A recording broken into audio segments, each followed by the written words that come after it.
Nick Castellanos is raking in Philadelphia. The Reds could have used the bat, but it turns out they never even bothered calling Nick to even propose an offer after he opted out of his contract. Listen, you spent 2 years in Cincinnati, and they loved you there. Right. Now as kind of an outsider, is it tough to see what they're doing? I mean, they No, it's not, because I didn't even get a phone call. What do you mean? The Reds didn't call you at all when you opted out? No. Were you disappointed? I was. So the thing is that I went in with a blank slate, right? Like I'm taking all this information I don't want to have like a preconceived notion of what it should be, right? Like I kind of learned that lesson from my first free agency. This was my second. So once that happened, and you kind of seen the moves that they made, you know, they're cutting payroll, you know, but you started to see that immediately after the 2020 season. And they're not doing it because they believe in prospects more than the other. It's because really good guys like Nick Kroll are giving a certain budget, and they're only able to work with what the budgetary allows them to go do. Would you have appreciated a call from somebody in their front office and just said, "Hey, Nick, we love what you did here the last 2 years. We're not going to be able to afford you." Would that have been okay with you? Say that again. Would it have been okay if the Reds management had said, "Nick, we love what you've done for the team in the city the last 2 years. Let's be honest, we can't afford you, so we're not going to make an offer." Would that have sat okay with you? Sure, but I guess, how do you know what you can afford unless you make an offer? Right. You make whatever they wanted to make as an organization, and it would be your right to turn it down and say, "Hey, let me think of it. I appreciate it, but let me look somewhere." Sure thing.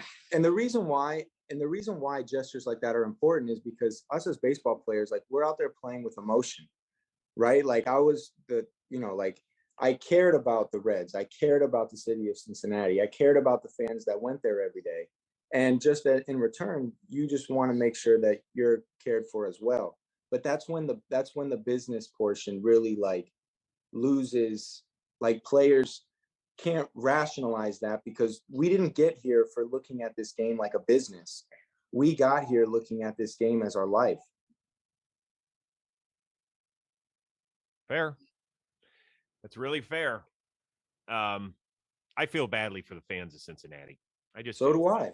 And again, look at this. The Cincinnati, I feel the same way about Pittsburgh. Again, this is not me talking shit about anybody. This is just me observing what I, have been around. And that's the history, again, of baseball in Cincinnati is second to none.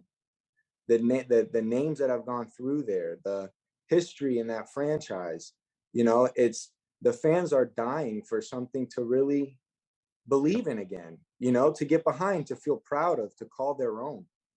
And right now it's not happening. Yeah. And that's sad, because as the generations pass, and it doesn't become as prevalent, that's how you lose real fans. But Major League Baseball is probably cool with that, because they're gearing everything towards gambling anyway. This is just another example of the Reds being a terribly ran franchise that doesn't seem interested in fielding a competitive team, but rather make as much money from lowering salary and taking the money from the shared revenue across the league. The Reds front office receives $110 million from the other teams, and they had a revenue of $266 million in 2021. Their current payroll is around $117 million, so they are literally using the revenue sharing to pay their salary and pocketing the rest. The Reds need new ownership. This torture needs to end.